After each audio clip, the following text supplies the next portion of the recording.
For 3 days in the beginning of October 2024, Sofia hosted the second edition of the So Alive Music Conference, one of the most significant music events in Southeastern Europe. Gathering over 610 international delegates and featuring more than 36 bands and artists from across the Balkans and beyond, So Alive has firmly established its role in connecting local musical talents with world leaders in the global music industry. With 20 panels, 5 workshops and 36 concerts, the conference has once again highlighted its mission to bridge the gap between the Balkans and the international music scene, fostering dialogue and collaboration between industry professionals, artists and innovators. During the So Alive Music Conference, Balkanika Music Television met with professionals from many countries engaged in different spheres of the music industry. My name is Golubic. I'm a music supervisor based out of Los Angeles, and I'm here at So Alive to speak a little bit about synchronization and music storytelling. And is this your first time in Sofia, in Bulgaria? It is. It's my very first time. I'm having a lovely time so far. How do you find Sofia so far? Fantastic. Very walkable city, very pretty, interesting people, lovely faces. It's been great. And what do you think about the events atmosphere of So Alive Conference? Well, it's just started, so I've only seen one event so far, but it seems like very interesting, engaging people. I know some of the speakers. I don't know many of the artists, so I'm excited to explore them and get to know their music. It should be great. Do you know any artists from the region? That is, I do. I can't name check, but I listen to a lot of music from Bulgaria, from Croatia, from Serbia, from all over the Balkans. So to me, this is a music that has always excited me. My family is from Croatia originally, or half of my family is from Croatia. So this is a sort of a further exploration of music that I already love. And can you say, according to you, what makes Balkan music so unique? Well, there's a soulfulness that I think comes from the variety of cultures that comes here. You have everything from, Turkish Ottoman culture coming in. You have Roma culture. You have Christian Orthodox culture. You have Catholic culture. You have Italian culture, European culture.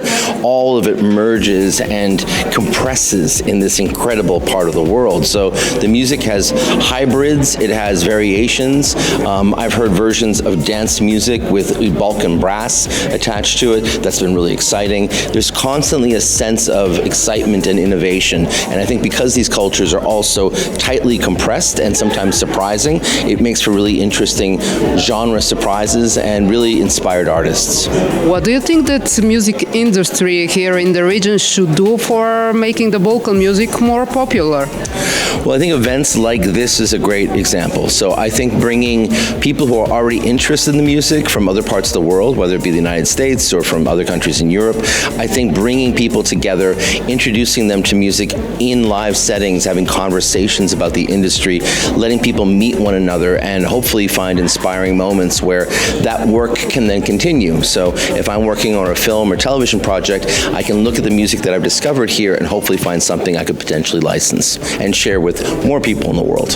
What is the biggest challenge in your work, finding music for TV shows, movies? There's so much of it out there. I think curation is the key part. I rely very much upon friends' recommendations. I listen to an enormous amount of music. I think it's really smart to have, for every conference, a Spotify playlist of some of the artists that are being featured or some other way of finding it. I think, it's smart to be organized, to have stuff available, and to make sure that people can find it and have it available for years. It would be great to, 3 years from now, look at the music that I heard here and be able to bring myself back to that experience and find what I discovered again. And do you think that Balkan artists could succeed singing in their own languages? Absolutely. I think that especially in the last 5 years, as streaming companies and storytellers who work for those streaming companies or create products for those streaming companies, they're realizing more and more that the world is international. People are used to having subtitles, which means that you can hear a TV show in a completely different language, completely different culture, a vampire show from Colombia, and nobody really minds the fact that it's in Spanish, or finding something that's coming from Serbia and being able to like experience what life is like in contemporary Belgrade.